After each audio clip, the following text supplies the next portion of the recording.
Vous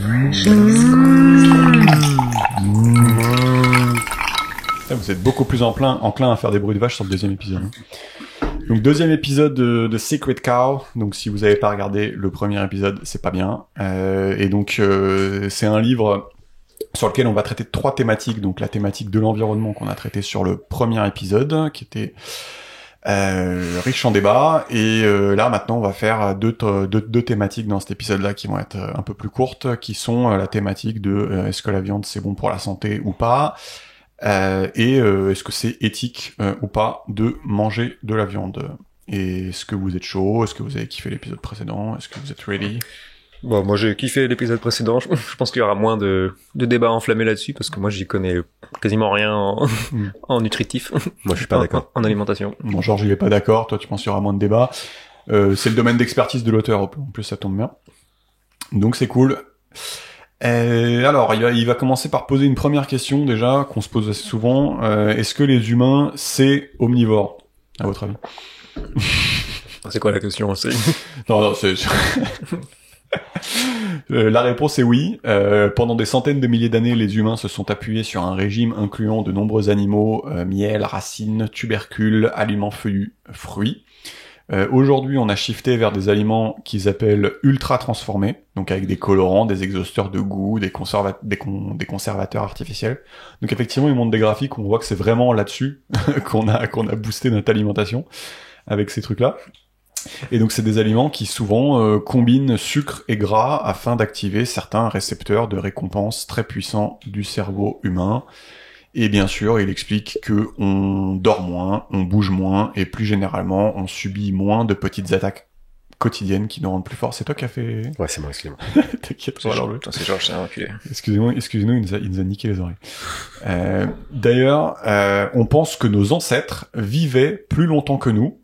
Alors, dans le sens où si on exclut la mortalité infantile et qu'on leur donnait accès aux antibiotiques et juste tu meurs pas si tu te coupes, quoi, on pense qu'ils vivraient dans cet exercice de pensée beaucoup plus longtemps que nous, car ils avaient bien sûr une meilleure hygiène de vie, voilà, ils bouffaient que des trucs sains, ils bougeaient, ils dormaient bien, tout ça, quoi.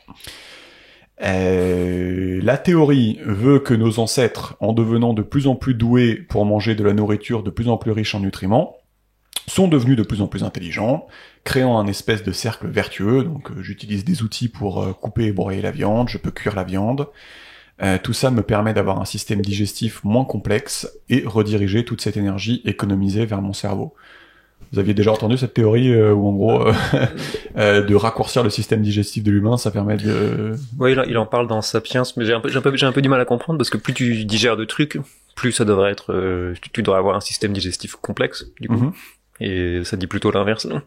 On est arrivé à digérer de plus en plus de choses différentes et que du coup ça a simplifié notre système. Bah, disons que tu prends un ruminant qui a besoin de 6 estomacs pour réussir à faire quelque chose de l'herbe qu'il est en train de brouter. La théorie veut que il y a moins d'énergie de disponible pour aller vers le cerveau, quoi. Alors que si t'as un estomac de merde hyper pas complexe et que tu lui facilites le travail en cuisant les aliments, en les broyant, un truc comme ça, il te reste beaucoup d'énergie pour le cerveau. Donc c'est juste ça. Ah oui, c'est sur le fait qu'on prépare les aliments avant, c'est ça plutôt. Ouais, c'est ça. Il en parle dans Sapiens, je crois. D'accord. Tout se recoupe. Et donc d'après les auteurs, on a besoin de nutriments, de plantes et de viande. Une étude du American Journal of Clinical Nutrition a évalué le régime de 229 chasseurs-cueilleurs de par le monde et a trouvé que 45% à 60% de leurs calories venaient des animaux et le reste des plantes. Je vous mettrai l'étude en description si ça vous intéresse. Donc ça, c'était juste pour adresser une question qui arrive des fois dans le débat. Est-ce que les humains sont omnivores ou pas? Deuxième question qui arrive assez souvent dans le débat, c'est est-ce qu'on mange trop de viande? Et donc là, on n'est pas du tout dans l'environnement, on est d'un point de vue purement santé. Donc, à votre avis, déjà, est-ce que vous déjà sur la première question, moi j'ai jamais entendu un débat de savoir si l'être humain était omnivore ou pas. Arrête, il y a toujours dans les forums quelqu'un qui dit oui, saviez-vous que les chasseurs-cueilleurs mangeaient seulement des carottes ou je sais quoi. Enfin, j'ai toujours. Moi j'avais jamais. C'est Cécile Lemaitre, je peux te garantir que c'est parce que c'est une question. Ok, c'est marrant. Moi j'avais jamais entendu ça. Après, pour mettre un peu de l'eau dans le vin, le truc c'est que ça dépend aussi vachement de qui c'est tes ancêtres. Parce que là, le principe de l'étude, c'est qu'ils ont fait 229 chasseurs-cueilleurs. Maintenant, si t'es Inuit ou Esquimau, bah malheureusement tu fais que bouffer du phoque et du morse, quoi. Donc à un moment, c'est pas pareil. C'est pas hyper écolo les Esquimaux. D'accord.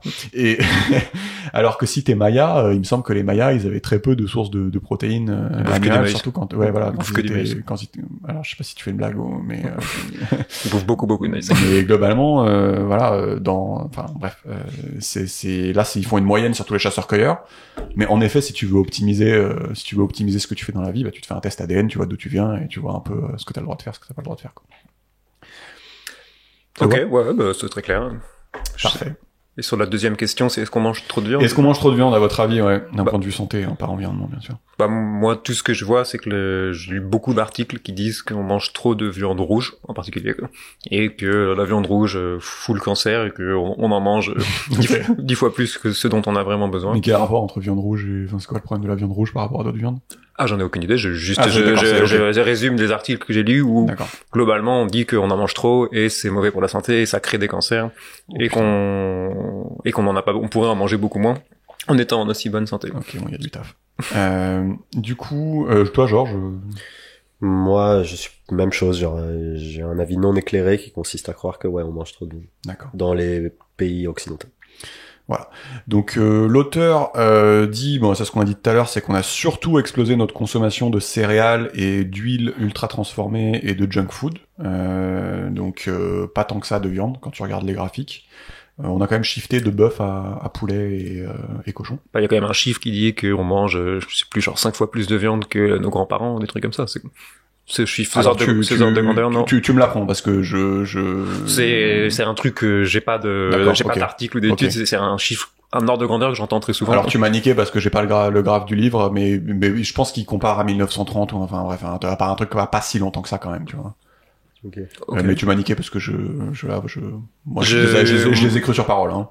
Ok, bah moi j'ai souvent entendu ce truc, on mange 4 fois plus de viande que. Non, bah elle a bien. Non mais tu vois, moi je veux bien croire qu'on mange beaucoup plus de sucre et d'huile, ça je suis assez d'accord. Mais je pense que également on mange plus de viande, tu vois. Non mais je pense que c'est sûr, mais genre, quand je dis plus, c'est genre c'est des ordres de grandeur de fois X, quoi. Oui, mais parce que je pense que dans le bouquin ils sont pas revenus très en arrière maintenant, si je me souviens bien. Effectivement, je pense que quand t'as rien à bouffer, il y a pas pléthore de. Ouais. Je pense que ok. Enfin juste moi quand je parlais avec mes grands-parents, ils me le disaient. Enfin, le repas de base c'était des lentilles avec des légumes et moins souvent de la viande. Non mais je pense que vous avez raison. Ouais. Donc il rappelle que d'après les guidelines US qui il me semble sont recopiés pour les européennes. Il faut 0,8 g de protéines par kilo de poids corporel.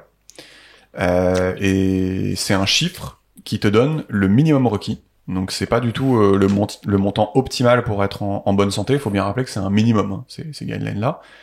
Et donc si tu regardes, ça fait pour une personne de 75 kg, donc 75 kg x 0,8, ça fait 60 grammes de protéines par jour. Donc c'est environ 2 steaks hachés. Donc ça c'est les guidelines minimales US. Et lui, donc Rob Wolf, donc c'est quand même un mec du monde de la longévité, c'est quand même son domaine d'expertise. Donc il explique qu'en se basant sur un corpus d'études et de retours d'expérience dans son métier, donc on rappelle que lui il coach les gens en longévité, chacun des mecs de cette petite clique, ils ont leur podcast où ils invitent les plus grands chercheurs ils vont aux conférences, tout ça. Et donc il se base sur cet agrégat d'informations pour dire que lui, d'après ce qu'il a vu, le taux optimal c'est quoi? C'est plutôt situé donc entre 90 et 120 grammes de protéines par jour. Donc on rappelle le taux minimum qu'on disait sur les guidelines, c'était 60 grammes pour pas avoir de déficience. Là, lui, il dit que l'optimal c'est 90-120. Donc c'est pas déconnant si on se dit que 60 grammes c'est pour pas avoir de déficience, c'est quoi l'optimum? Un peu plus. L'un dans l'autre, c'est pas déconnant, quoi. Enfin, parce que moi j'ai l'impression que ce genre d'études, enfin, ça change énormément, qu'il y a plein d'études contradictoires. Moi, c'est que ça change énormément dans le temps. Genre les recommandations qu'on avait il y a encore, je sais pas, il y a 20 ans, c'était de manger de la viande à tous les repas. Ouais. Et aujourd'hui, il y a plein de recommandations qui vont à l'inverse de ça. Ouais. Est-ce que tu sais si ça fait consensus cette étude-là, ou est-ce que à quel point il y a des avis divergents là-dessus? Bah écoute, moi je suis un peu un geek de la santé, donc je m'amuse à écouter les podcasts de plein de grands noms du domaine qui ont pas forcément des affinités les uns avec les autres. Je t'ai dit qu'ils invitent les personnes les plus renommées du domaine, et j'arrive à avoir des consensus émergés. Et il y a pas, enfin le consensus c'est que la viande c'est un aliment ultra nutritif où si tu veux maximiser ta santé, faut pas s'en priver. Donc moi j'ai cette vision là. Maintenant je suis sûr qu'on peut trouver plein de professionnels qui te disent que c'est de la merde et que c'est caca et que tu vas mourir. Okay. Ça maintenant voilà. Voilà. Donc juste pour se rendre compte un peu, c'est énorme en fait les chiffres qu'il dit là, 90, 120 grammes de protéines, c'est environ si on divise la journée en 3 repas, c'est 115 à 170 grammes de viande par jour et par repas. Donc c'est vraiment énorme pour réussir à atteindre cet optimum. Voilà, encore une fois, purement santé. Voilà. Donc eux, ils disent que si t'en as pas assez de protéines, ton corps va commencer à manger ses muscles et d'autres tissus organiques, perte de système immunitaire, léthargie, perte de cheveux, pieds et mains froids, ongles chelous, déficience en vitamine B12 et prise de poids, car manger des protéines, ça donne un sentiment de satiété. Et d'ailleurs, il y a une hypothèse intéressante qui s'appelle la protein leverage hypothesis, qui dit que ton corps va ressentir la faim jusqu'à ce qu'il ait obtenu la bonne quantité de protéines. D'accord ? Et donc la satiété, c'est bien pratique pour éviter tout un tas de complications. Donc par exemple, nous, notre génération, je sais pas si vous avez remarqué, depuis qu'on est tout petit, il y a Coca-Cola et Snickers qui nous expliquent que la clé du succès, c'est de manger de la merde, mais en modération. C'est vraiment un truc qu'on nous a ancré dans la tête. Et lui, en tant que coach, il a remarqué que non, en gros, faut rechercher le sentiment de satiété, mais avec des aliments de qualité. Et que c'est ça la clé du succès pour avoir une population qui est pas obèse. On a souvent entendu. Vous êtes d'accord avec cette histoire de il faut manger de la merde mais en modération, ça vous parle? Oui, oui.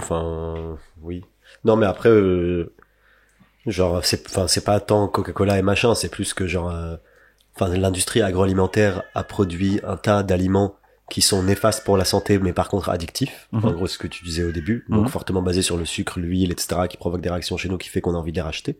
Dans une vision purement, de pur profit, tu vois, d'accroissement de leur profit. En fait, ils s'en foutent de ta santé, ils veulent juste que tu rachètes le truc et que t'aies trop envie d'en bouffer, tu vois. Ouais. Et après, mais ils te mettent manger, bouger en bas, quoi. Bah, justement. Et après, le législateur est intervenu, souvent très en retard, après des années de lobbying de l'industrie en question, pour réglementer, donc soit par la taxe, il y a 3 aspects de la réglementation, souvent la fiscalité, donc les taxes, t'as les guidelines nutritives, donc dire, dans les écoles on va enseigner, et dans les machins on va enseigner que la pyramide, etc., c'est ça qu'il faut manger, et ensuite t'as l'information au consommateur final, qui se manifeste soit dans des messages de warning, soit dans les trucs Nutri-Score, etc. Par exemple, Nutri-Score qui a été très combattu par l'industrie agroalimentaire. Donc c'est pas Coca et Snickers qui disent attention au machin. Coca et Snickers, même le attention, ils le veulent pas, tu vois. Tu vois ce que je veux dire? Ouais. C'est plus l'État qui dit ça, et oui, potentiellement l'État ne va pas au bout de sa démarche où il devrait dire plutôt arrêtez de manger ça et manger plutôt ça, parce qu'il y a un souci de machin libre concurrence ou je sais pas quoi, tu vois. Mais voilà. Donc, d'accord. Enfin, du coup, je vois ton point. Juste pour éclaircir, eux, leur avis, c'est que ces industries agroalimentaires ont aussi pas mal leur main mise sur les législateurs, et que en gros, si les législations qui émergent, c'est des législations du genre manger bouger, c'est parce que c'est le moins pire pour eux, et que en gros, ils savent très bien que manger bouger, quand tu prends une tablette de crunch, bah fuck, tu vas la bouffer, quoi. Oui, ça, je suis plutôt d'accord. Voilà. Et il y a un autre truc qui est assez ancré, c'est au-delà de manger bouger, c'est de dire oui, mangez de la merde, mais faites du sport pour compenser. Oui. Voilà, ce qui est aussi un truc qui les arrange bien. Ça c'est fou parce que c'est extrêmement efficace, dans le tout le monde a ça en tête, hein. Exactement, tout le monde a ça en tête, tu vois, genre dans la doxa populaire. Moi-même aussi je croyais que en fait genre c'était assez équivalent de mieux manger ou de faire du sport, tu vois. Et en fait genre j'ai appris sur le tard qu'en fait genre 80% de ta dépense elle était d'ordre métabolique, ta dépense énergétique, donc en fait tu n'as pas de contrôle dessus, et c'était extrêmement minoritaire, c'était les 20 ou 15% restants, et en fait qu'il est beaucoup plus aisé pour améliorer ta santé, il est beaucoup plus efficace de mieux manger que de faire du sport. Au-delà de maigrir, si tu manges de la merde et que tu fais beaucoup de sport, tu mangeras quand même de la merde. Et du coup, tu vas ingérer des mauvais nutriments et tu vas avoir des maladies, tu vas avoir tous les problèmes de santé qui sont liés, quoi. Mais ça, c'est très peu connu. Ouais. C'est Comme vraiment ça c'est vrai que la confusion elle est énorme. Moi, le discours de je vais aller au McDo, mais par contre faut que j'aille faire un jogging. Moi je l'ai vu sur Tinder, les meufs qui marquent genre courir plus pour manger plus ou des trucs comme ça. Ouais. Enfin, non mais dans le discours de tout le monde, hein, les meufs, les mecs, genre, c'est un truc qu'on entend très souvent. Ouais. Et lui, il pense que c'est l'industrie agroalimentaire aussi qui autorise ce genre de choses à percer parce qu'ils se disent en fait bon les gens vont pas le faire en fait. Parce que et parce que ça maintient leur chiffre d'affaires en fait. Bah oui, c'est ça. En fait, eux, ils veulent pas réduire la quantité de merde bouffée par les gens parce que c'est ce sur quoi se base leur profit. Ah oui, je vois ce que tu veux dire. Et du coup, ils te disent mais non, mais continue à bouffer de la merde mais active ces autres leviers, tu vois. Parce qu'en fait, on se rend compte petit à petit que bah c'est pas bien de bouffer genre à McDo tous les jours et eux ils essayent de lutter en disant oui mais non mais c'est pas bien mais si tu fais du sport à côté ça va aller. C'est une lutte c'est une lutte entre des intérêts divergents. Et ça c'est un truc genre extrêmement intéressant, enfin tu vois genre juste il y a une hiérarchie dans l'efficacité de ce que tu peux faire pour améliorer ta santé et genre typiquement mieux manger donc en des trucs de beaucoup plus de meilleure qualité et en un peu moins quantité, c'est genre X fois plus efficace, donc j'aimerais bien avoir l'info précise de c'est combien que de faire du sport, tu vois. Ouais. Et genre là tu mélanges les effets du sport sur la santé sont aussi bons, très très importants par ailleurs. Ouais, mais le truc c'est que c'est juste que c'est décorrélé en fait. C'est que c'est décorrélé. C'est décorrélé. Là il donne l'exemple de dormir bien aussi. Ouais. C'est comme si tu disais oui, tu peux bouffer au McDo et tout mais dors bien cette nuit, tu vois. Ouais. Bah les gens ils vont dire ça c'est quoi le rapport, ils vont faire bah je sais pas, bien dormir c'est bon pour la santé et... Ouais, c'est trois variables indépendantes. C'est trois variables en fait, ouais, mais je pense que c'est trois variables, mais tu vois, je pense que la capacité des gens à modifier leur comportement, elle est limitée, tu vois. Exactement. Et du coup, il faut donner des notions de hiérarchie, tu vois. Et du coup, je pense que tu peux pas dire aux gens genre à la fois contrôle ton alimentation et fais du sport en même temps, tu vois. Exactement. Et genre, tu vois, les gens, ils doivent faire des choix. Exactement. Et je pense que après, c'est pas mon domaine de compétence, donc peut-être que c'est pas vrai, tu vois. Mais c'est ce que j'ai l'impression d'apprendre, tu vois. Qui est, en fait, genre, dans les choix, il vaut mieux d'abord mieux manger et contrôler son alimentation et réussir à faire ça. Et ensuite, si t'arrives à faire ça, ensuite dépense ton énergie à faire du sport. Après, si t'arrives à faire les deux, c'est encore mieux, tu vois. Bah, ils sont d'accord avec ça, effectivement. Et ça, c'est hyper important, tu vois, genre, parce que les gens font plutôt l'un, plutôt que l'autre, tu vois. Et en fait, tout l'argumentaire de qui développe, c'est qui déploie, c'est qu'ils disent, bah, aujourd'hui, on a une crise d'obésité, d'inflammation, de diabète de type 2, et tout ce qui va avec. Et on voit bien que les guidelines ne fonctionnent pas en fait, d'accord. Et eux, du coup, ce qu'ils ont envie de pousser un petit peu avec ces histoires de combien de protéines on mange par jour, en fait, c'est que c'est juste de se dire d'avoir d'autres guidelines qui vont prodiguer aux gens, qui est, bah, en fait, si tu manges des trucs bons à satiété, donc pas en modération ça marche pas. Si tu manges des trucs bons autant que tu veux à satiété, tu seras pas obèse en fait. Moi qui mange très peu de sucre. Je peux te dire que quand j'ai bouffé ma viande et mes légumes, j'ai pas faim, quoi. Enfin, je n'ai pas faim. C'est fini. Donc, eux, ils pensent que c'est une stratégie plus efficace. C'est un peu une évidence, c'est juste qu'aujourd'hui, on mange beaucoup plus qu'à satiété. Quel que soit ce qu'on mange, on mange 2 fois plus de calories que ce dont on a vraiment besoin. Bah, je sais pas si c'est une évidence, parce qu'en fait, si tu veux, il y a à satiété en mangeant du Galac, et il y a à satiété en mangeant des trucs... Ah, te dire, oui, le sentiment de satiété, voilà. Tu l'atteins pas quand tu bouffes du sucre. Ou alors tu l'atteins pour des quantités qui sont énormes. Donc, donc c'est ça l'argument qu'il déploie ici. Donc je trouve ça intéressant parce que, bon, d'une part, ça remet un peu les pendules à l'heure sur c'est quoi les protéines optimales par jour, décorrélées de... Mais ce chiffre de 100 grammes, là, c'est... Enfin, moi, ce que j'avais entendu, c'était genre 20 grammes par jour, par personne. L'ordre de grandeur de donc 3 fois moins que les l'ordre de grandeur que j'avais en tête, et c'est pareil, hein, c'est des trucs que j'ai lus sur internet, et encore une fois, je suis pas du tout un expert, c'est vraiment ce que je lis, ce que j'ai l'habitude de voir. Ça tourne plus autour de 25 grammes par jour. D'accord. Du coup, j'avoue que ton chiffre, 100 grammes, ça me paraît tu l'avais quand même le 60 grammes qui étaient les recommandations minimales? Non, pas du tout. Moi, j'étais à 25 grammes, et d'ailleurs, je pense que c'est ce que je bouffe parce que, enfin, c'est déjà beaucoup, quoi. Je pense que c'est chaud, mec. Enfin, c'est pas possible de manger 100 grammes de protéines. Bah, je pense que c'est pas possible, oui. Mais en tout cas, c'est ce que les clients des mecs qui sont dans la longévité font, quoi. Okay. Mais là, voilà, on s'intéresse à la santé. C'est quoi? Non, mais c'est juste. Qu'est-ce que tu veux bouffer? Il faut bouffer genre 5 boîtes de sardines, un poulet entier. Voilà. Donc après, il y a une autre question qui vient, qui est ok, mais la viande c'est mauvais pour la santé. Et donc ça c'est intéressant parce que c'est ce que vous disiez tout à l'heure. On disait bah la viande rouge ça donne le cancer ou je sais pas quoi.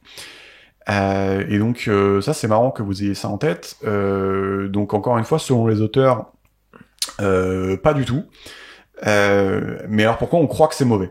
En fait, il y a un truc qui s'appelle les études observationnelles, qui est en fait on regarde les habitudes alimentaires d'une large partie de la population, et on regarde du coup je sais pas moi ceux qui ont bouffé de la viande, qu'est-ce qu'ils ont eu comme problème quoi, tout simplement. Tu prends une enfin, juste avant que tu détailles ça, enfin moi j'ai l'impression que le consensus, en tout cas dans les médias, enfin quand tu lis des articles un petit peu qui parlent de ça, pas trop expert, que tu t'y connais pas trop, c'est que on mange trop de viande rouge et c'est ça qui peut potentiellement donner le cancer. Je pense qu'il y a un consensus là-dessus, Et c'est pas sur la viande en général. Je pense que c'est de la merde. J'ai jamais entendu ce consensus sur la viande en général. D'accord. Juste pour, sur la viande rouge. Je trouve que c'est sur la viande rouge et voilà, ils disent, il faudra en manger 5 fois moins. D'accord.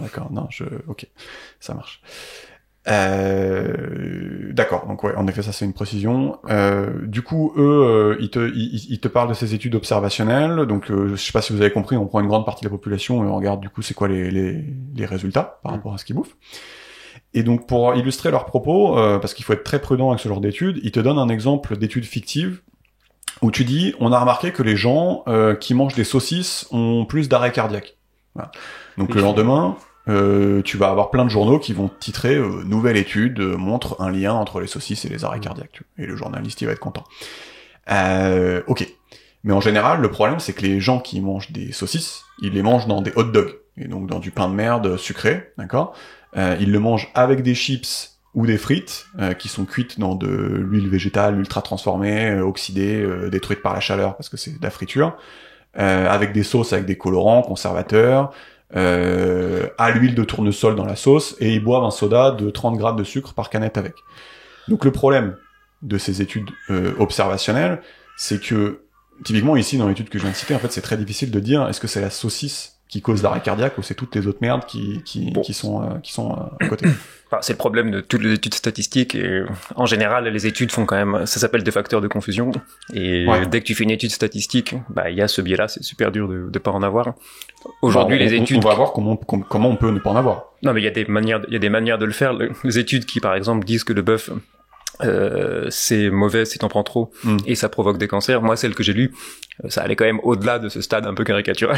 Ils avaient pas juste pris des mecs qui mangent au McDo versus des mecs qui en mangent pas. Ils avaient pris en compte les facteurs de confusion. Là, c'est très caricatural, effectivement, c'est fait exprès. Mais donc, du coup, les auteurs argumentent que la viande, c'est un petit peu pareil. Donc, c'est une sorte de prophétie autoréalisatrice. On pense que c'est pas bon pour la santé. Donc, en général, les gens qui en mangent le plus, c'est les gens qui font pas de sport, qui fument, qui boivent. Qui vont manger ça avec une sauce de merde, avec des frites, enfin tout ce que je viens de dire. Donc évidemment, quand tu compares, quand tu prends entre ce qui s'appelle du coup une étude, donc pas comment j'avais appelé ça. C'est une étude prospective versus observationnelle. Ah, très bien. Donc par exemple, ils ont pris, tu vois, les gens qui vont à l'équivalent de Naturalia aux US, tu vois, Whole Foods. Et donc ils partent du principe que ça c'est des gens qui font un peu attention à leur santé, les gens, la population qui va dans ces magasins-là, et donc ils constatent que les gens qui ne suppriment pas une source de nutriments, donc à savoir la viande, et qui vont dans ces magasins-là, en fait ne s'en sortent pas du tout moins bien en fait que les gens qui mangent pas de viande. Du coup, ça permet de remettre un petit peu les pendules à l'heure. Et ça te va ou? Oui, ça me va. Non, mais c'est juste que dans ce genre d'études, en gros, c'est des études statistiques qui sont difficiles à mettre en place. Parce que on fait forcément des études a posteriori. Enfin, très souvent, c'est des études a posteriori. Il y a plein de facteurs de confusion. Et souvent, on est un peu perdu on est un peu perdu parce que, t'as une étude A qui dit un truc, une étude B qui dit autre chose. Et donc, juste pour finir, après, on pourra reconclure, c'est que, on entend souvent que la viande rouge, ça cause des problèmes de cœur, que ça vient du fait que les graisses saturées font monter le cholestérol, et que le cholestérol ça bouche les artères, et qu'il faut manger de la margarine parce que c'est plein d'oméga 3, et qu'il faut arrêter de manger des œufs. Voilà. Moi, mon conseil, si votre médecin vous demande de faire ça, moi je vous conseille vraiment d'aller demander une seconde opinion à un autre médecin, parce que c'est probablement de la merde. Voilà. Et de préférence, pas prendre un médecin qui a 90 ans. Voilà. Le problème de la santé, et ça se voit avec notre débat, c'est que c'est quand même un sujet où utiliser Google, ça marche pas. Malheureusement, c'est un enfer, quoi. Tu peux pas te renseigner convenablement dessus. C'est limite un taf à temps plein. Moi, voilà, c'est un de mes hobbies d'écouter ces conférences et ces mecs qui font de la longévité. Et j'ai l'impression qu'il y a un espèce de consensus qui est pas sur manger de la viande, mais qui est un espèce de consensus qui est de dire que tant que tu bouffes des aliments qui sont pas transformés ou ultra transformés, donc tout ce qui est naturel, globalement ça va bien se passer, quoi. En gros, si tu manges de la viande, des légumes, des patates, si c'est pas même de l'huile d'olive ou de l'huile d'avocat, si c'est pas de l'huile qui a été extraite avec des trucs chelous, comme du tournesol ou du colza, ça se passe bien. Et donc il y a un consensus pour moi qui existe, qui est sur le fait que si t'évites les choses ultra transformées, ça se passe bien, d'accord. Et donc voilà, je pense qu'on n'est pas médecin, on n'est pas, c'est difficile de conclure là-dessus, mais j'ai pas d'autre moyen en fait que de faire ce que je fais, quoi, pour essayer de trouver la vérité.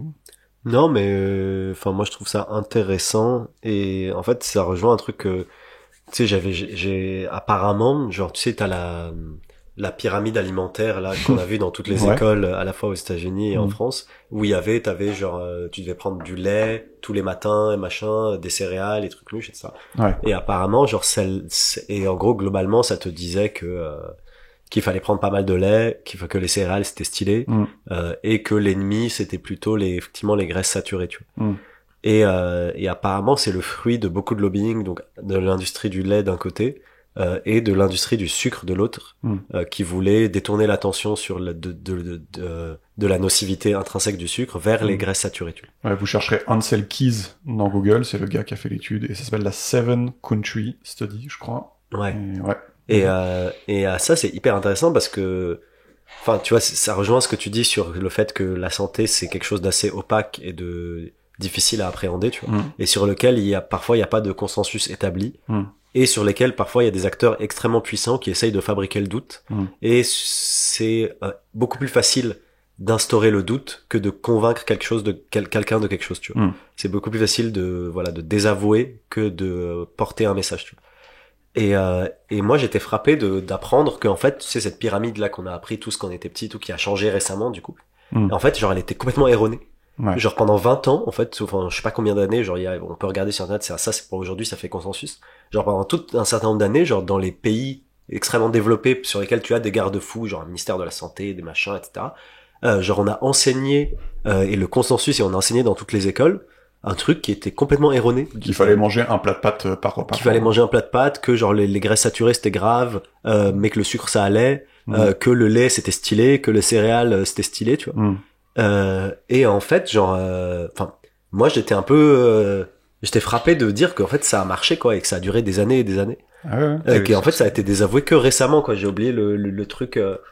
Et puis que ça dure encore aujourd'hui, c'est-à-dire que nous, consciemment ou inconsciemment, on a encore ça qui est ancré dans nos têtes. Il faut manger des féculents parce que comme ça on va tenir jusqu'à 10h30. Voilà, le plat de pâtes ça c'est quand même un truc. C'est assez ouf, hein, ouais, que ça soit consciemment. Enfin, moi, je sais que j'ai déjà entendu les arguments qui disent qu'aujourd'hui c'est faux, mais je pense que même inconsciemment, j'ai vécu pendant 20 ans avec ça. C'est difficile de m'en détacher. Ouais, je sais pas si vous avez en tête l'espèce de pyramide là.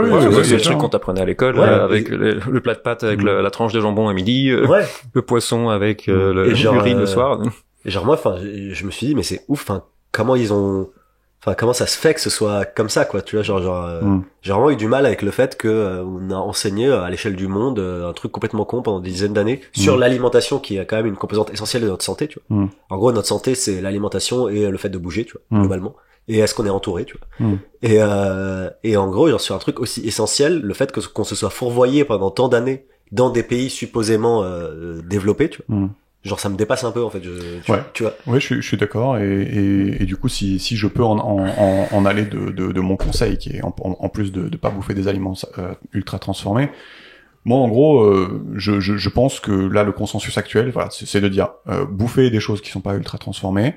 On n'a pas besoin d'autant de sucre et de sucre lent, hein, bien sûr, ça compte pareil.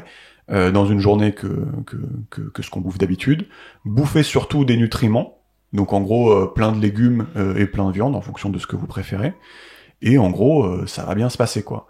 Et non, bouffer un aliment tout à fait naturel, a priori c'est pas c'est pas quelque chose qui est délétère, quoi. Et pour revenir sur le cholestérol, en fait de plus en plus maintenant il y a une sorte de consensus qui apparaît que c'est pas les graisses saturées le problème, c'est que c'est en fait toute l'inflammation que t'infliges à ton corps en mangeant de la merde.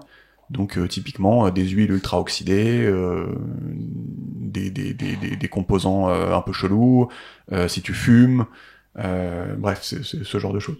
Donc voilà, moi je vous dis, voilà, si on vous conseille de bouffer de la margarine, vraiment essayez d'aller choper un deuxième avis ou un troisième avis chez un autre médecin, quoi. Mais en plus c'est intéressant parce que tu vois, genre ce que tu dis, c'est vertueux à la fois pour la santé et c'est vertueux pour les individus et les fabricants, tu vois. Genre, enfin, tu vois, si tu commences à consommer, si la société commence à consommer de plus en plus d'aliments non transformés, bah du coup le producteur, normalement, il devrait être valorisé et il aura plus de pouvoir de négociation, tu vois, idéalement, face à l'industrie agroalimentaire qui finalement considère le produit de base juste comme un intrant et va le transformer, et c'est là où toute la valeur ajoutée va se créer, et c'est là où ils vont faire leur bif, tu vois, sur le marketing et sur le machin.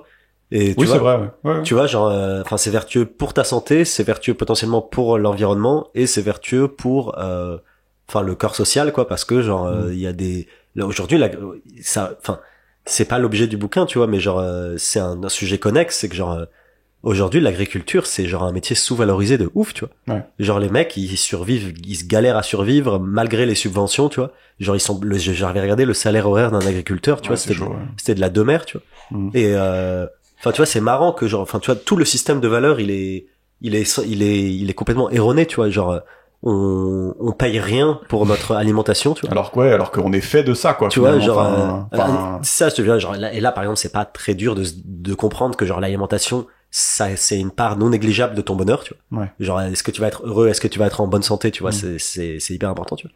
Et en fait, juste, on bouffe des trucs de la merde. Les fabricants sont sous-payés, tu vois, genre, et enfin, tu vois, genre, on a ouais, c'est ça, le système de valeur, je le trouve complètement chelou, tu vois. Et en fait, tout ça pourquoi? Pour engraisser l'actionnaire, tu vois. Finalement, genre, pour faire du profit, quoi. Mais c'est vrai que c'est impressionnant parce que systématiquement, quand tu vas dans un supermarché et que tu prends, j'en sais rien, moi, un truc de pesto, tu vois, sur l'étagère, et que tu regardes derrière, il y a toujours des trucs de merde dedans, tu vois. Ouais. Et genre, t'es là, bah, ok, non, tu vois. Et pareil, quand tu veux t'acheter une boisson, un truc à boire, bah, c'est soit de l'eau, ou soit c'est sucré hardcore, tu vois. Genre, bah, ok, non, tu vois, enfin, je suis pas d'accord. Et c'est là où ta guideline est intéressante parce que c'est hyper simple, tu vois. Et enfin, tu vois, la simplicité, c'est hyper bien pour la compréhension, tu vois, et pour la portée de l'impact de ton message, tu vois. C'est juste de dire, moins c'est transformé, mieux c'est, tu vois. Ouais, c'est ça. Et en fait, c'est hyper bien parce que ça remet le système de valeur, à mon sens, dans le bon, dans le bon chemin, qui est que genre, juste fuck l'actionnaire, tu vois. et valoriser le producteur et soyons en meilleure santé, tu vois. Oui, mais c'est pas qu'une question d'actionnaire. Enfin, c'est aussi, les gens aujourd'hui sont aussi demandeurs de ce genre de produits-là, quoi. Ouais. Parce qu'on travaille beaucoup, parce qu'on n'a pas le temps, quoi. Ouais. Enfin, on est dans un système où globalement, il y a plein de gens qui ont juste pas le temps d'aller acheter leurs concombres, de se faire leur petite salade. Ils achètent les boîtes de betteraves comme toi, une espèce de truc en sauce tout prêt. Ils mangent un truc sous plastique qui est tout préparé. Oui, mais néanmoins, si le message passait, je pense que tu vois ça. Pour moi, il y a deux points importants. Le premier, c'est que on a globalement pas le temps parce que on est dans une société où on travaille beaucoup et finalement on a peu de temps pour s'occuper de ce genre de choses-là. Et il y a un argument économique qui est que les produits transformés, vu que tu peux un peu cacher la merde en mettant plein de sucre, en mettant en mettant des goûts de synthèse, etc. Tu peux vendre un truc qui, pour la même quantité de calories, sera moins cher. Ouais. Et du coup, pour certaines personnes, c'est important. Non, mais je crois qu'il avait comparé à un moment dans le livre, je crois, le prix d'une pomme et d'un Twinkie. Alors je pense que c'est un Twinkie, mais je crois que c'est un truc hardcore, c'est un truc violet fluo. Les Twinkies, ça a l'air ghetto. Je sais pas, dans les Simpsons, il y avait une blague où en gros, c'était le seul truc qui avait survécu l'Holocauste nucléaire. Donc je pense que c'est un truc dégueulasse, mais ouais, du coup, enfin bref, ils avaient remarqué que genre le Twinkie avec toutes les subventions, genre c'était. Franchement, ça a l'air bon. Hein. C'était mais je sais pas combien de fois moins cher que la pomme, mais c'était ridicule, quoi. Ouais. Enfin bref. Je pense qu'on en a assez dit. Mais oui, je suis d'accord avec toi qu'il faut voir le problème de manière plus holistique, qui est qu'il y a aussi le fait que oui, effectivement, on travaille trop et que et ça coûte moins cher aujourd'hui. Et que la part du budget consacré à l'alimentation s'est réduit parce que on nous implante des besoins plus ou moins superficiels, tu vois. Et genre du coup, on veut dépenser dans d'autres choses, tu vois. Ça coûte moins cher et en plus c'est fait pour répondre à nos pulsions primaires, quoi. Genre c'est du comme tu disais, c'est du sucre et du gras, quoi. Oui, aussi. Ouais. Et on est fait pour kiffer ces conneries là. Ouais. Donc le problème, il est quand même il y a des composantes un peu plus complexes que ça, quoi. Ouais. Ouais, c'est ça. Mais tu vois, genre je trouve qu'il faut pas, moi je reviens toujours sur l'histoire de l'influence des lobbies et des intérêts particuliers, des intérêts privés, tu vois. Mais juste, enfin tu vois, genre à mon sens, si cette situation perdure et a perduré depuis autant de temps, c'est juste parce que il y a des il y a tout un tas d'entreprises qui veulent maintenir leur niveau de profit, voire l'accroître, et qui luttent genre corps et âme tous les jours, tu vois, pour l'empêcher. Et après, effectivement, genre enfin, tu vois, qui font que cette situation perdure, tu vois. Parce que je pense que genre les scientifiques ou genre les spécialistes de la santé, genre voilà, ils le savent depuis assez longtemps, tu vois. Et du coup, genre enfin, je trouve que c'est pas tant un problème de consensus scientifique, mais plus un problème de conviction de la population et de comment dire, de réduction de la puissance des lobbies, tu vois. Mais j'invite les gens sur ce sujet-là à regarder un peu le cas du Chili qui a réussi à, je crois, taxer les aliments sucrés ou les boissons, je sais plus, et à virer les mascottes, tu sais, sur les produits d'enfants. Genre, il y a plus Tony le tigre et Guillaume le toucan sur les céréales. Enfin, je crois qu'ils ont gardé Guillaume le toucan parce qu'il est stylé.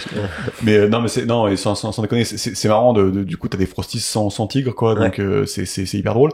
Et si vous vous intéressez à l'histoire de ce truc-là, vous verrez que, mais pour faire ça, mais ils ont galéré. Genre, ça a demandé à un président docteur qui s'est battu, qui a fait que ça.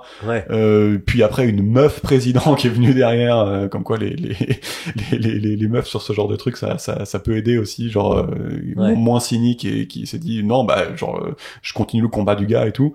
Et genre, enfin, si vous vous intéressez à cette histoire, c'est une galère, quoi. C'est une galère. Alors que ça paraît simple, quoi. Juste, c'est de la merde, vous vendez pas ça aux enfants. C'est ça. C'est pas simple, apparemment. Mais ça, je trouve que c'est un des sujets sur lesquels, enfin, juste la puissance des intérêts privés, elle est majeure, tu vois. Et elle empêche un changement, tu vois. Mais surtout que c'est toujours des problèmes de long terme, court terme. Enfin, changer ça a des effets sur ta santé, mais finalement sur du long terme. Donc le politicien le voit moins. Le politique, il a pas spécialement d'intérêt à le faire, à part si c'est un mec qui a des convictions et qui veut améliorer globalement la santé du pays dans 20-30 ans. La plupart du temps, il va juste s'en battre les couilles parce que les électeurs, ils s'en battent les couilles. Mais ce qui est marrant, c'est qu'il y a des anecdotes maintenant au Chili où les enfants disent à leurs parents, non, tu m'achètes pas cette merde. ce qui est quand même énorme, tu vois, genre, c'est drôle. Alors que s'il y avait le tigre de Frosties. Le bout après, je crois que ça s'appelait Zucaritas. Vous regarderez ça. À quoi ça ressemble une boîte de Frosties sans tigre, c'est quand même hyper triste. Donc, autre section, c'est, est-ce que la viande est un aliment sain? Donc quand on parle de viande, on parle de vitamine B12, qui est quelque chose à prendre en supplément pour les véganes, c'est très important. De fer hémique, c'est un type de fer qui est très bien assimilé par le corps et qui se trouve dans la viande, d'où le terme hémique qui fait référence au sang. Donc si vous avez des règles très abondantes, Nicolas et Georges, chaque mois, bah mangez du fer hémique. Moi ça va. Ça va, ok. Et le zinc pour le système immunitaire, en ce moment, ça peut servir. Voilà. Donc on parle beaucoup de bœuf, mais on en pense quoi du poulet? Selon les auteurs, c'est très bien aussi, mais on l'a vu dans la partie environnementale. C'est plus difficile de pas acheter de la merde en poulet. Voilà, le bœuf, vous dites, il est fini à l'herbe, YOLO, tu vois. Le bœuf, qu'est-ce qu'on achète? Le poulet, qu'est-ce qu'on achète? C'est plus compliqué. On en pense quoi du poisson? Le poisson, c'est très riche en oméga 3 et surtout les poissons sauvages. Alors il y a une énorme différence entre sauvage et élevage. C'est impressionnant sur le ratio oméga 6, oméga 3. Et je sais pas si vous êtes familier avec le concept, mais en gros on mange trop d'oméga 6 et il faut plus d'oméga 3 dans notre diète. Voilà. Et donc voilà, faut manger des sardines, anchois, maquereaux. C'est pas très bon, mais il faut se forcer, ça vaut le coup. C'est trop bon, moi je mange que ça. Bon, bah, voilà. Du coup, t'es riche en oméga 3. Je suis riche en oméga 3. Du coup, la membrane de tes cellules a un bon ratio. Je le sentais. Voilà, c'est cool. Donc voilà. Donc non, la viande c'est bon pour la santé, mais il y a quand même des gens qui se disent bah voilà, moi ça me dérange de manger de la viande. Et est-ce que je peux obtenir tout ce qu'il faut en mangeant des plantes? Donc ça c'est une question intéressante.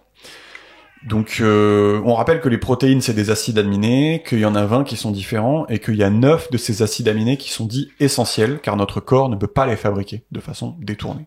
Alors ça veut pas dire qu'il faut pas manger les autres parce que ça demande beaucoup, c'est compliqué quoi de les faire, mais on peut les faire. Il y a 9 acides aminés qui sont essentiels. Donc voilà, des fois vous allez les trouver sur certains sites, c'est quoi les acides aminés essentiels de tel truc, enfin bref. Voilà.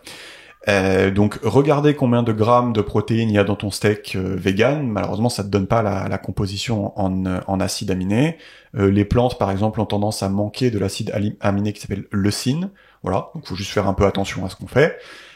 Et aussi les protéines des plantes sont souvent moins bien assimilées, donc il t'en faut souvent un peu plus. Mais heureusement, ça c'est un tips hyper intéressant, il y a un truc qu'on appelle le DIAAS, donc le DIAAS, et c'est un score de 0 à 1 qui combine les deux critères que je viens de citer. Donc assimilation de la protéine et profil en acide aminé. Et donc en gros, si vous multipliez le nombre de grammes de protéines sur votre aliment par le DIAAS, en gros, bah vous avez de façon un peu schématique le nombre de protéines équivalent. Voilà. Et ça, c'est très différent entre les plantes et la viande. Alors vous pouvez taper DIAAS dans Google. Alors c'est vrai que c'est très schématique, c'est-à-dire que effectivement les produits animaliers sont globalement de 1 à 1,2, ils sont tout en haut du tableau. Et les végétaux, c'est plutôt de 0,3 à 0,7, mais c'est plutôt à 0,7. Enfin, il y en a qui sont vraiment merdiques à 0,3, mais il y en a pas beaucoup. Sauf pour le soja, qui s'en sort très bien avec 0,85, comme DIAAS. Ok, donc en gros, ce qu'il faut comprendre, c'est que faut faire un peu attention. Il suffit pas de regarder le nombre, la quantité de protéines par 100 grammes d'un aliment pour voir ce que tu vas réussir à bouffer. Ouais. Donc quand on dit les noix, c'est genre je sais pas, c'est 8 grammes pour 100 grammes. En fait, faut multiplier par ce truc. Exactement. Ouais. Et ça change beaucoup, quoi. Ouais, exactement. Bon, ça change. Faut pas manger celui qui est à 0,1, quoi. Ok, je sais. Voilà. Moi, je vais devoir vous laisser. Moi, j'ai un date avec un mec du Shift Project. Ah, super. Donc, tu nous racontes là. Vous me raconterez la fin. Et donc, on dit quand même que le soja, c'est pas trop mal, avec un DIAS de 0,85%. Ils insistent quand même, ils disent, faut quand même le manger fermenté, car il contient ce qu'on appelle des antinutriments, qui sont le mécanisme de défense de la plante. Et oh putain, tu nous as niqué les oreilles encore. Et on pense que c'est pas ouf si on en bouffe des tonnes. Voilà. Bien sûr, il faudra plus de calories, plus de sucre en régime végétarien et bien sûr encore plus vegan pour atteindre la bonne quantité de protéines. Donc on parle de plus de calories et plus de quantité. Donc même les plantes qui sont pas très caloriques, bah, genre je sais pas si tu veux bouffer 5 assiettes de brocoli, c'est beaucoup quand même. Tu vois. Donc faut faire un peu gaffe. Voilà, donc en conclusion, il y a pas un problème inhérent à être végétarien ou même vegan, hein, il y a rien d'inhérent si tu sais ce que tu fais. Mais voilà, forcément, plus tu t'interdis d'aliments sains et centraux au régime de l'homme, bah plus ça demande d'avoir un peu de taf si tu veux faire ça bien et d'être en bonne santé et d'avoir une bonne longévité. Mais voilà, en tout cas, c'est possible de le faire et si t'as envie de le faire, c'est cool. Voilà, et il rajoute même un truc très intéressant. C'est que en général, les personnes qui ont un régime qui exclut une catégorie de bouffe, typiquement je mange pas de viande, je mange pas de sucre, je mange pas de gras, machin, t'exclus une catégorie, en fait ont tendance à être en bien meilleure santé que ceux qui ont pas cette habitude-là, tout simplement parce qu'il y a un side effect de quand tu fais ça, qui est en fait juste tu fais gaffe à ce que tu bouffes. En fait. Ouais. Et ça c'est ouf, quoi, je trouve, comme conclusion. Ouais. C'est-à-dire que tous les gens qui se sentent vachement bien, qui disent ouais en régime carnivore je me sens super bien, en régime vegan je me sens super bien, paléo je suis trop chaud, cétogène, je suis trop chaud. Bah juste en fait, c'est juste tu fais gaffe à ce que tu bouffes, quoi. D'accord. Tout simplement. Ça c'est hyper intéressant, je trouve. Ouais, c'est vrai. En fait, c'est que genre, c'est pas tant le type de régime que t'adoptes qui est intéressant, c'est plus le fait d'être soucieux de la qualité de ton alimentation. Voilà, exactement. Ouais. Donc il dit, si tout va bien, que t'es heureux et en bonne santé, si tu continues à être, continue à être vegan du coup. Par contre, si ça va pas fort et que t'y arrives pas, bah peut-être considère réintégrer un peu de produits animaliers, surtout si tes descendants sont natifs de pays froids où l'agriculture c'était historiquement compliqué. Normalement, je pense que tu risques ça c'est potentiellement plus compliqué pour toi, quoi. Voilà. Donc là, ça clôt le chapitre sur la santé. Donc je pense qu'on a essayé de casser le mythe classique de on mange trop de protéines, la viande c'est mauvais pour la santé. On a vu que s'interdire un type d'aliment très nutritif comme la viande, bah c'est un peu se mettre des bâtons dans les roues, mais c'est possible. Enfin, si tu fais gaffe à ce que tu fais, c'est possible. Mais les auteurs pensent que malheureusement, de dérouler ce genre de pratique de façon généralisée dans la population, ça peut potentiellement mener à des carences et surtout à une surconsommation de calories et de sucre, parce que tout le monde n'est pas expert en acides aminés, en machin, enfin, en complément. Voilà, c'est peut-être plus compliqué à dérouler sur une population en général. Est-ce que ça te va sur le chapitre de la santé? Ouais, non, ça me va, c'est intéressant. Plus le truc de dire, il faut faire attention à sa alimentation. En fait, moi, ce que j'aime bien, c'est les côtés guidelines simples, quoi. Genre, juste, fais attention à ce que tu bouffes et bouffe des trucs non transformés, quoi. Ouais, ok. Tu vois, je trouve ça bien. Et après, trucs non transformés, viande versus végétaux. Moi, j'aurais tendance à dire, végétaux, c'est pas mal pour des raisons environnementales et pour des raisons écologiques et de souffrance animale. Mais effectivement, pour des raisons de santé, peut-être c'est pas le cas, tu vois. Ouais, d'accord, ouais. Tu vois, je veux bien croire que la viande, du point de vue de la santé, c'est plutôt pas mal, tu vois. Mais il me reste les deux autres. Oui, c'est ça. Ouais, ok. Bon, du coup, troisième grande partie qui était... ouais. Et puis t'as aussi le fait de, en fait, éliminer un truc. Enfin, tu vois, t'es pas obligé d'aller jusque là. Tu vois, tu peux simplement réduire ta consommation, ce qui est déjà pas mal, quoi. Bah, en fait, le truc marrant le fait d'éliminer quelque chose, que ça soit meilleur pour la santé, je trouve ça ouf, en fait. Ouais. Enfin, c'est pour ça, en fait, que tout le monde se sent bien dans différents régimes. Ouais. Et ça, c'est ouf d'avoir cette clé, quoi. Bah, oui, gars, c'est juste t'as fait gaffe à ce que t'as bouffé, et voilà, et ça va mieux, ouais. Il y a un documentaire, je crois, Game Changers sur Netflix, où en gros c'est un documentaire un peu qui pousse les véganes et les végétariens.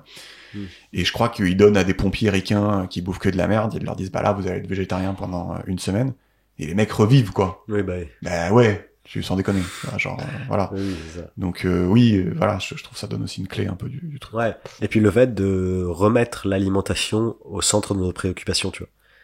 Parce que je pense que, enfin, tu vois, dans la société d'aujourd'hui, on a réduit un peu l'importance, la place qu'occupe l'alimentation, tu vois, dans nos vies. En faisant des plats transformés, en n'ayant plus besoin de cuisiner, en ayant plus besoin de taffer, en ayant d'autres types de divertissements, type ordinateur, réseaux sociaux, télé, etc. Et en fait, l'alimentation, je pense, occupe une place beaucoup plus accessoire dans les vies des générations d'aujourd'hui que celles des générations précédentes. Genre, on voit nos parents, nos grands-parents. Pour eux, la bouffe, c'est beaucoup plus important, tu vois. Et voilà, je pense que juste, enfin, ça c'est pour compléter ce qu'on dit, c'est que genre, ouais, juste remettre l'alimentation à sa juste place, qui est que c'est quand même un truc crucial dans nos vies, quoi. Et ça devrait l'être, et on devrait y consacrer du temps et de l'énergie, et on devrait y penser plus que ce qu'on ne le fait aujourd'hui, tu vois. Et toi, je sais que t'es ultra chaud là-dessus, tu vois. Mais je pense que c'est pas le cas tu vois. Oui, et puis je vais aller plus loin aujourd'hui. Enfin, on va faire un peu ça dans la conclusion aussi, puisque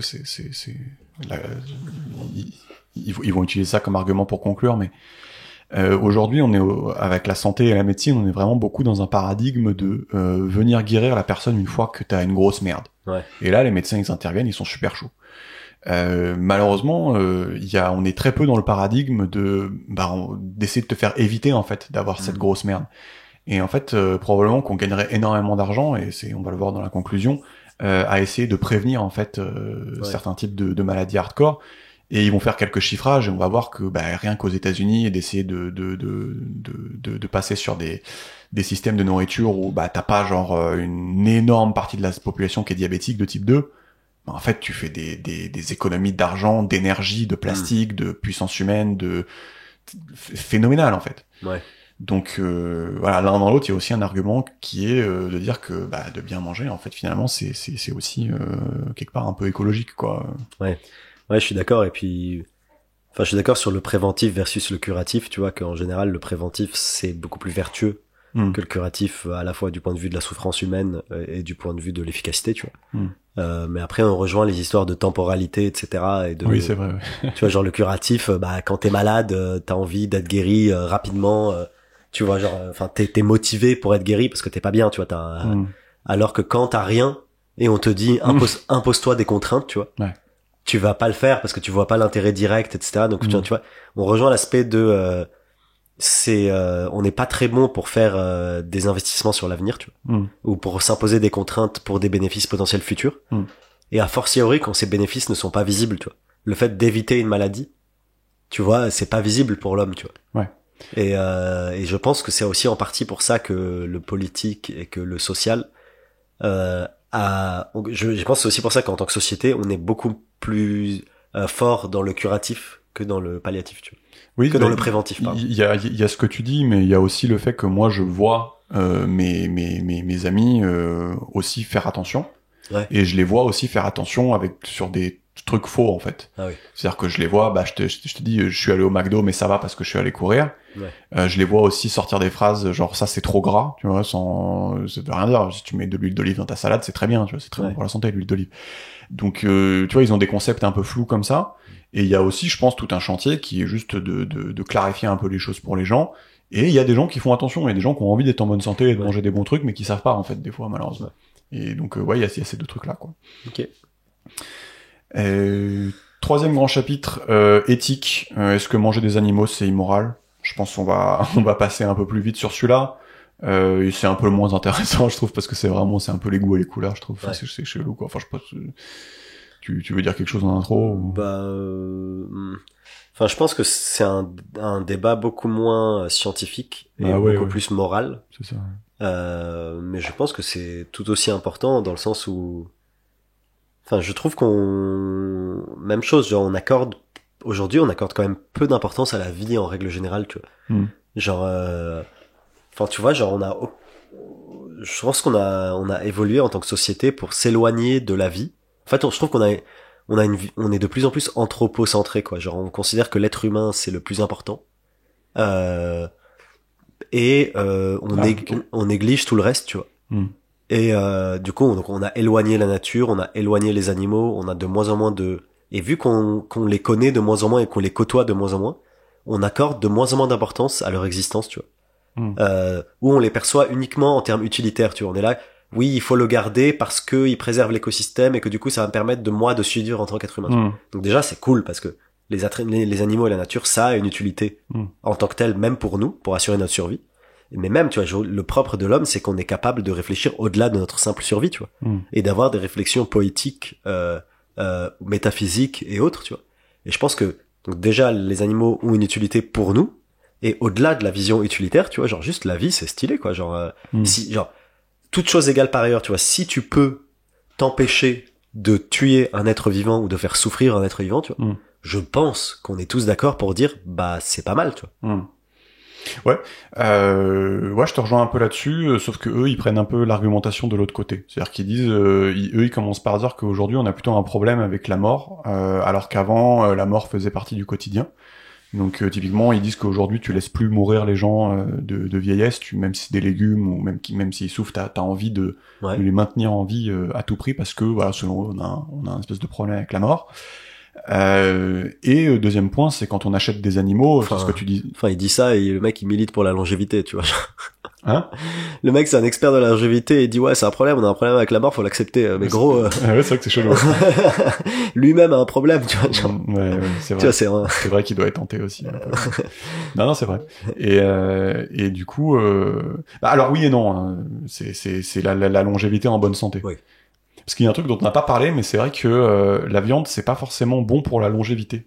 Il y a beaucoup d'experts qui pensent que c'est bon pour être en forme et pour avoir une belle vie en bonne santé, mais que si tu veux vivre jusqu'à 150 ans, je sais pas comment dire, ça t'use ton... Oui. Tu vois ce que je veux dire? Il y a des techniques de longévité qui sont de ralentir un peu, je sais pas comment dire, ouais. Je sais pas c'est quoi le bon terme, mais en gros d'y aller chill, tu vois. Ouais. Et la viande c'est pas le... Okay. Voilà. Donc voilà, je le défends un peu. Mais oui, du coup voilà, il dit quand on achète des animaux, c'est dans des barquettes sans sang, on n'a pas conscience d'où ça vient, voilà. Donc il dit on est un peu décorrélé de la mort. Il dit avant tu mourais de vieillesse, et avant quand on tuait l'animal, tout l'animal était utilisé par respect, on vivait près des animaux, près de leur mort, tout ça. Voilà. Ça, je suis d'accord. Voilà, bon, ils disent, selon eux, il y a quelque chose de spirituel dans le fait de faire passer un animal dans la phase suivante de sa vie, qui est, voilà, celle de nourrir la nature, quoi. De devenir lui-même nourriture de la nature.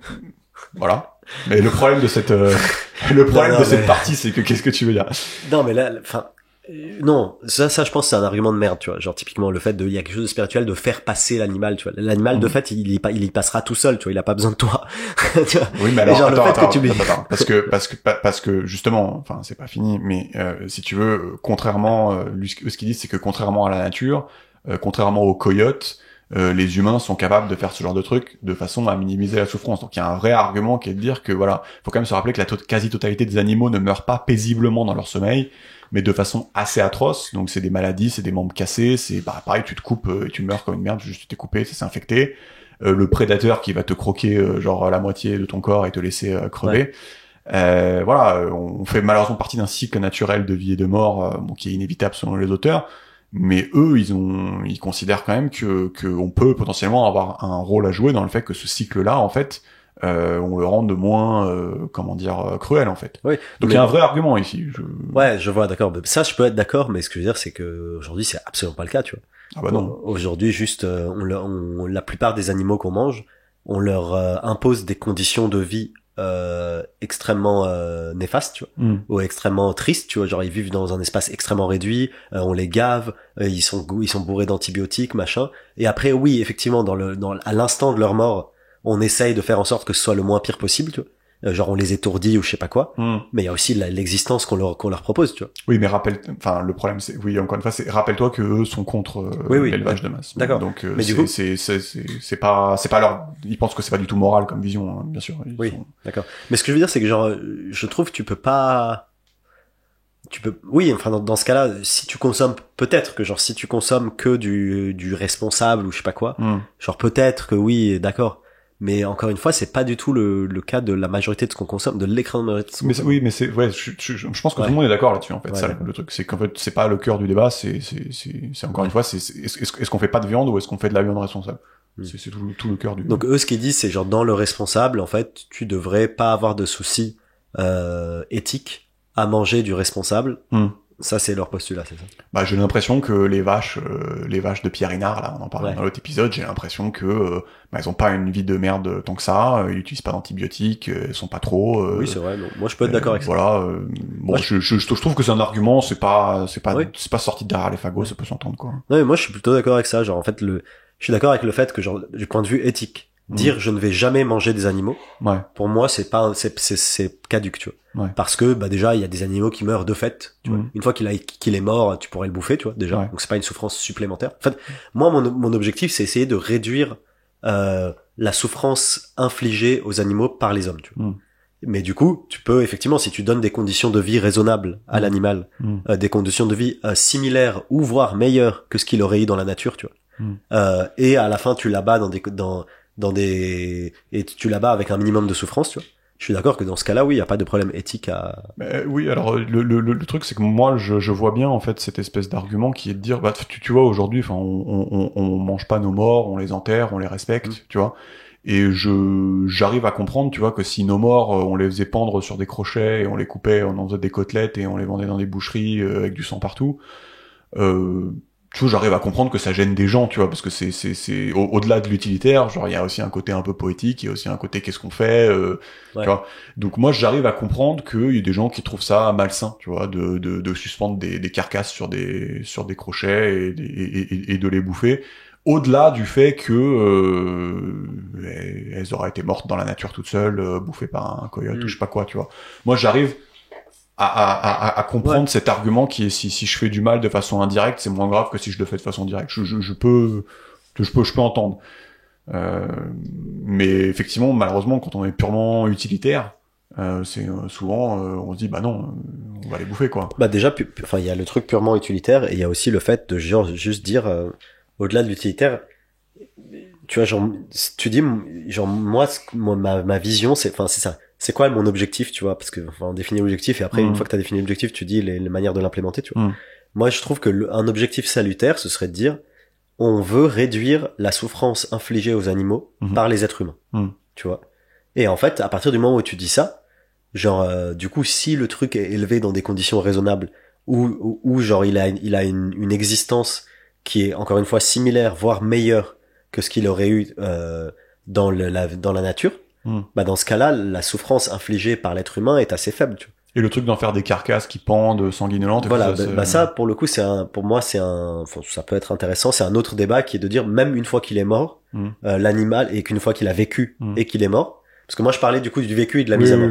Et une fois qu'il a vécu et qu'il est mort, il a également le droit au respect ou je sais pas quoi. Là, c'est un truc où, après, ça se débat, tu vois. Mais pour le coup, moi, c'est un truc auquel je suis moins sensible, tu vois. D'accord. Genre, moi, je considère qu'une fois que t'es mort, c'est fini, tu vois. Enfin, je suis pas croyant, je suis pas spirituel. Et moi, genre, quand tu m'enterres, je vais me faire bouffer par des vers, tu vois. Ouais, d'accord, ouais. Je sais pas si c'est plus élégant que de me faire pendre, tu vois. D'accord. Tu vois, genre, entre me faire bouffer par des vers ou me faire bouffer par des êtres humains, tu vois. In fine, c'est des animaux qui me bouffent, tu vois. Ouais. Tu vois ce que je veux dire? Et, l'aspect enterrement, enfin, je m'en fous un peu. Donc, tu vois, genre, sur ce point de vue de l'éthique de la souffrance, de l'éthique animale, moi mon objectif c'est juste de minimiser la souffrance infligée par l'homme à la fois dans la durée de vie de l'animal en question et dans sa mise à mort. Et si on arrive à faire ça si on avait fait ça dans des filières d'élevage, pourquoi pas, tu vois, genre ta vache de Pierre machin là, peut-être qu'elle kiffe, tu vois. Mais il faut qu'on se rappelle que c'est vraiment des débats philosophiques qui sont très intéressants. On l'avait fait dans The Precipice, le livre, où en fait, tu sais, on s'est demandé, mais est-ce que c'est le nombre d'êtres vivants sur Terre qui compte? Est-ce que c'est la somme de tout leur bonheur? Est-ce que c'est la moyenne? Tu vois, et genre, il y a aucune réponse qui est satisfaisante à la fin parce qu'il y en a toutes qui sont aberrantes quand tu les pousses à l'extrême. Ouais. Et donc, malheureusement, il n'y a pas de réponse philosophique qui a été trouvée qui est très cool, quoi, là-dessus. Mais du coup, tu vois, genre moi je t'ai dit, genre ma posture c'est celle-là. Ouais. Toi, ce serait quoi ton paradigme de ce point de vue-là, tu vois? Non, moi je suis plutôt comme toi, c'est-à-dire que effectivement, je suis sensible à pas suspendre des humains ou des bébés sur des crochets. Par contre, j'avoue que des animaux, j'arrive à voir le côté, c'est la nature, voilà, on est au sommet, on se nourrit d'eux, on essaie de les respecter, on essaie de pas les faire souffrir. Mais à un moment, voilà, faut que ça se finisse et voilà. Moi, je suis plutôt comme toi. Donc après, ils vont faire toute une tirade, je pense plus ou moins classico-classique, sur le fait que les plantes c'est très intelligent en fait, ça parle sous terre, ça se fait la guerre, ça prévient ses voisins quand il y a un mec qui coupe l'arbre, voilà. Donc ils demandent c'est quoi le mieux, est-ce que c'est un ver de terre ou c'est un arbre de 300 ans? Ensuite, voilà, il dit lait d'amande, huile de palme, sont-ils vraiment véganes vu la quantité de forêt qu'il faut tuer, bien sûr tous les animaux qui vont avec. Bon, ça c'est rien d'original, on connaît. Après, il compare c'est quoi le nombre de calories par rongeur tué comparé au nombre de calories par vache tuée, et apparemment tu tues 5 fois plus de rongeurs en monoculture que en élevage. Voilà. Est-ce que c'est moins grave si tu le fais de façon indirecte, le mal, si tu le fais direct? Voilà, moi, je sais pas quoi faire de cet argument. Est-ce que tu préfères 5 rongeurs ou une vache? Là, ça devient un peu. Tu vois, je sais pas quoi dire, quoi. Ça devient un peu, non, mais là, ça devient un peu compliqué, je pense, tu vois. Et puis c'est du détail, quoi. C'est de la masturbation de mouche, quoi. Ouais. Mais voilà, je pense que, en fait, ce sur quoi on devrait discuter, je trouve, en tant que société, c'est plus de dire c'est quoi notre destination, tu vois, c'est quel est notre objectif, quel est notre idéal, tu vois.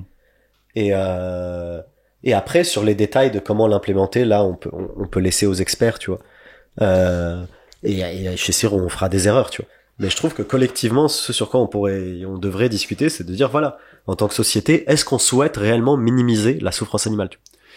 Et si on souhaite le faire, voilà, comment on fait? Mais justement, en fait, là-dessus, c'est ça, je pense, qui est très intéressant, parce que eux, en fait, tout leur argumentaire, là, ils vont argumenter que manger de la nourriture élevée et cultivée de manière soutenable, donc c'est non seulement meilleur pour la santé, mais c'est aussi éthique, car le soutenable, in fine, ça réduit les morts et les souffrances. Tu sais, ça rétablit la biodiversité, voilà, ça va réussir à permettre de nourrir les gens avec les nutriments qui vont bien, tout ça va régénérer les sols. Contrairement à si tu manges des steaks végétaux issus des monocultures industrielles. Et là, ça rejoint ce que tu dis sur c'est quoi qu'on veut comme société. En fait, malheureusement, le problème, la solution qu'ils proposent eux, qui est de travailler dans le sens de la nature, en fait, c'est une solution aujourd'hui que nous on pense qu'il faut mettre en place dans le sens où on va manquer d'énergie. Mais c'est sûr que dans un monde qui est le monde ricain typiquement, où tu te dis je sais pas, on va mettre en place la fusion et on va avoir une énergie infinie, quoi. Ouais. Pour moi, si t'as une énergie infinie, ça t'offre d'autres solutions. Ouais. C'est-à-dire que tu dis, si j'ai une énergie infinie, ma viande, je la fabrique en labo, tu vois. Je fais de la lab grown meat, ça s'appelle. Juste, je branche une centrale et je fais pousser de la viande avec une efficience de merde, mais j'ai de l'énergie infinie. Qu'est-ce que je m'en fous? Et je fais souffrir personne. Donc, je trouve qu'il y a deux choses dans ce que tu dis. C'est c'est quoi le plus probable et c'est quoi l'idéal? Bah non, c'est pas pareil, tu vois. Ouais. Parce que moi, idéalement, si j'ai une énergie infinie, je mets plein d'animaux en mode YOLO sur Mars. Je terraforme Mars, ils sont contents, et je bouffe de la viande dans le labo chez moi. Ouais. Maintenant, faut être un peu réaliste aussi, tu vois. Ouais. Donc, je sais pas, tu vois, je sais pas trop sur quel pied danser ici. Ok, non mais je vois, c'est intéressant. Voilà, donc voilà. Après, on en parlait tout à l'heure. Est-ce que les Meatless Monday aux États-Unis, donc c'est le lundi où on mange pas de viande, qui est dans les écoles instauré. Est-ce que ça change quelque chose? Est-ce que ça change nos méthodes de production? Ou est-ce qu'au contraire, ça obscurcit la discussion? Quel message veut-on faire passer? Eux, ils pensent que ça serait plus intéressant d'expliquer aux enfants que on veut manger des aliments issus de processus naturels, alimentés par la photosynthèse, qui reconstruisent la nature et les écosystèmes, plutôt que alimentés par des énergies fossiles. Voilà. ils pensent que ça brouille moins le message plutôt que on veut pas manger de viande, mais Impossible Burger qui est hardcore, ça nous va, tu vois. Et ça, c'était un truc sur lequel vous étiez pas trop d'accord tout à l'heure, où vous disiez non, au contraire, de dire ça, c'est ça qui brouille le message. Ouais, mais parce que, en fait, je savais pas pourquoi Impossible Burger c'est hardcore, je sais pas. Moi. Bah, en gros, c'est Impossible Burger, ou je crois Beyond Burger, alors je vais pas te cracher dessus sans connaître, mais je pense que c'est en gros de la bouffe industrielle ultra transformée, qui est végane, issue de monoculture, arrosée de glyphosate, et que c'est, je suis obligé de citer ça, il y a un épisode de South Park qui est génial, où en gros, tu sais, ils ont de la bouffe de merde dans leur école tous les jours, et à un moment, les filles se battent pour avoir de la meilleure bouffe. Et donc sa fille, la Cartman, le mec qui est le gros de South Park, genre un arrêt cardiaque, il fait je veux pas de la meilleure bouffe, c'est pas possible. Et donc du coup pour le feinter, les filles elles mettent des steaks végétaux Impossible Burger dans le truc. Et Cartman il bouffe son truc, elles sont tous là, est-ce qu'il va avoir une crise cardiaque, est-ce qu'il va s'en rendre compte, machin, qu'on lui a filé de la bouffe stylée, tu vois. Et juste il fait mais les gars, si c'est pour bouffer ça, moi je suis avec vous depuis le début. Enfin moi je veux juste bouffer de la bouffe de merde, il y a aucun souci, moi je suis dans votre camp, tu vois. Et ça se termine comme ça, et c'est assez génial. Mais et oui, je pense que ces burgers là, c'est pas du tout. Enfin, tu vois, si tu fais des Meatless Monday avec Impossible Burger, je pense que c'est chelou, quoi. Enfin, en tout cas, c'est l'argument des auteurs. Mais je vois votre point qui est que ça peut obscurcir le débat aussi dans l'autre sens. Ouais, non, mais je pense qu'il faut faire les deux, tu vois, enfin, de dire du point de vue de des émissions. Enfin, tu vois, t'as la santé, t'as les émissions, tu vois. Ouais. Bon, moi, je reste convaincu que la viande rouge, ça émet quand même plus de CO2, tu vois. Ouais. Donc il faut dire il faudrait minimiser au maximum la consommation de viande rouge parce que par souci écologique. Et par ailleurs tu peux dire et également il faut manger un maximum de bouffe non transformée, tu vois. Donc toi tu serais pour un regenerative Tuesday, quoi. Genre en gros mardi je bouffe de la bouffe responsable, quoi. Exactement, genre mardi circuit court, mardi responsable, tu vois. Ça serait cool, ouais. Voilà. Je suis d'accord. Et avec un Meatless Monday pour dire quand même ça rôde du méthane l'un dans l'autre, on va peut-être pas en bouffer autant qu'un. Ouais, voilà. Ouais. Non, ça peut être pas mal. Ouais. Ok, donc voilà, petite conclusion sur tout ce qu'on a vu, épisode 1 et 2. La conclusion s'appelle comment on va nourrir le monde. Et on en revient à la question essentielle que pose le livre, comment nourrir le monde. Donc eux ils disent, faut bien être honnête, aujourd'hui on ne sait pas combien d'humains on peut nourrir correctement sur Terre. Voilà, ils disent juste on sait pas. Aujourd'hui, on n'a pas cette réponse-là. Par contre, il y a un truc qu'on sait, c'est qu'on peut constater qu'aujourd'hui on a un système de nourriture qui nous rend malades, d'une part, surtout en Occident, pour les gens qui ont à manger, et qui est non soutenable environnementalement. Donc ça, on peut en être sûr. Ils pensent que il faut arrêter d'essayer de vouloir produire du fourrage pour humains, donc des glucides et des calories. Donc ça c'est bien dit, j'aime bien le fourrage pour humains. Mais qu'il faut vouloir au contraire produire des nutriments. Donc selon eux, on ne résoudra pas nos problèmes d'obésité et de diabète avec plus de riz, de maïs et de blé. Voilà. Et donc on finit sur une ouverture, dont on en parlait un peu tout à l'heure, mais que j'ai trouvé très intéressante, qui est, en fait, de produire ce fourrage pour humains, finalement, ça a aussi des impacts environnementaux, parce qu'en termes de santé, en Amérique, tu vois, par exemple, chez les diabétiques de type 2, on parle de 1 à 4 injections d'insuline par jour, 13 millions de seringues et aiguilles par jour, il y a les lancettes, les pompes à insuline, les moniteurs de glucose continu, le diabète, ça peut amener à avoir des reins qui lâchent, tu dois faire des hémodialyses qui consistent à filtrer le sang, c'est 450 000 personnes qui en ont besoin chaque jour aux US, ça me rend ouf ce chiffre. Et bien sûr, c'est des machines, de l'équipement jetable, de l'énergie, des hôpitaux, du staff, des antibiotiques, du plastique. Et donc, finalement, quand on commence à imaginer combien ça coûte aux contribuables de faire du fourrage pour humains, en fait, je trouve que ça ouvre un peu aussi tes horizons, qui est de dire, ça fait réfléchir en fait, parce que ça te dit, tu sais, tout à l'heure, on disait, on veut produire un max de calories. Mais en fait, je sais pas. Tu vois ce que je veux dire? Je sais pas. Est-ce qu'on veut produire du fourrage pour humains, comme ils disent, ou est-ce que au contraire on veut produire des nutriments? Donc ça, je trouve que c'est à méditer, parce qu'en fait, ça permet de se poser la question, c'est quoi le modèle agricole qu'on veut dans le futur, en fait, finalement. Est-ce que c'est des champs de maïs à perte de vue parce que c'est ce qui produit le plus de calories, ou pas, quoi, en fait. Ouais, non, je vois, c'est intéressant, Mais non, mais je suis d'accord. Enfin, je pense que c'est intéressant. En fait, je trouve ce qui est intéressant dans ce bouquin, c'est l'aspect de s'être intéressé aux 3 problématiques, tu vois, genre éthique, écologique et santé. Parce que du coup, elles sont interdépendantes, tu vois. Et en fait, quand tu traites justement du modèle agricole, ça a des impacts majeurs sur ces 3 aspects-là, tu vois. C'est ça. Et de dire que voilà, parfois c'est antagoniste, que si tu veux maximiser ou minimiser l'impact environnemental, bah potentiellement ça détériore un peu la santé, tu vois. Ou si tu veux minimiser l'impact éthique, potentiellement, tu vois ce que je veux dire. Et c'est intéressant de voir en fait les impacts qu'il peut y avoir et en fonction de quel objectif tu te fixes, ça peut modifier les impacts enfin tu vois, sur ces 3 problématiques. Et donc c'est intéressant. Mais moi tu vois, j'ai trouvé ça vachement cool. Après, moi, je reste convaincu que la composante environnementale est quand même la plus urgente et la prioritaire aujourd'hui. Après, idéalement, si on arrive à améliorer les 3 simultanément, ce qui je pense est fort probable, vu le système pourri où on est, tu vois, je pense que tu peux à la fois améliorer la santé et réduire l'impact environnemental et réduire la souffrance animale simultanément aujourd'hui. Mais voilà, si un jour il faut faire des choix, aujourd'hui, je pencherais plutôt vers ou des arbitrages. Je penserais plutôt vers l'environnemental. Mais je pense que les arbitrages, on n'a pas trop besoin de les faire aujourd'hui tellement tellement notre système il est pourri, tu vois. Ouais.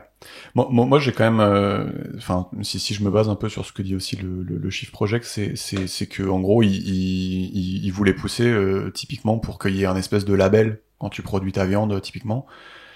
Pour dire, bah, tu sais, si t'as respecté ça et ça dans le cahier des charges, en gros, t'as des aides. Et le ça et ça, bah en gros, est-ce que c'est régénératif, est-ce que c'est surpâturage, machin, ouais, bref. En gros, t'as des aides. Eux, ils pensent que malgré ce label-là, en fait, bah ça va conduire à des gens qui mangent moins de viande, parce que de toute façon, ça va coûter plus cher à produire. Donc d'une part, eux, ils poussent pour que ça soit labellisé, pour que ça coûte moins cher. Donc ça, je trouve que c'est une approche qui se tient. Et après, il reste l'aspect de la santé, où on se dit, bah en fait malheureusement, si on n'arrive pas à produire assez de viande ou que ça coûte trop cher, en fait on va avoir une population malade potentiellement ou obèse ou je sais pas quoi, parce que bon, tu vas devoir bouffer plus de sucre. Et là-dessus, il y a 2 réponses. Il y a trop d'humains sur Terre, et dans ces cas-là, t'es obligé de faire du fourrage pour humains pour les nourrir et ils sont en mauvaise santé. Et dans ce cas-là, bah t'as un problème physique qui est juste, je peux pas nourrir autant de personnes de façon optimale. Et il y a une deuxième chose qui est peut-être un peu plus optimiste, où je me dis, si tu commences à éduquer les gens sur la santé et sur comment bouffer correctement dans un monde contraint sans viande, peut-être qu'il doit y avoir un chemin à un moment pour que quand même tu puisses faire sans viande pour être quand même en bonne santé. Ouais. C'est un de mes espoirs. Ouais, je vois. Bel espoir. On finit là-dessus ? Yes. Allez. À plus.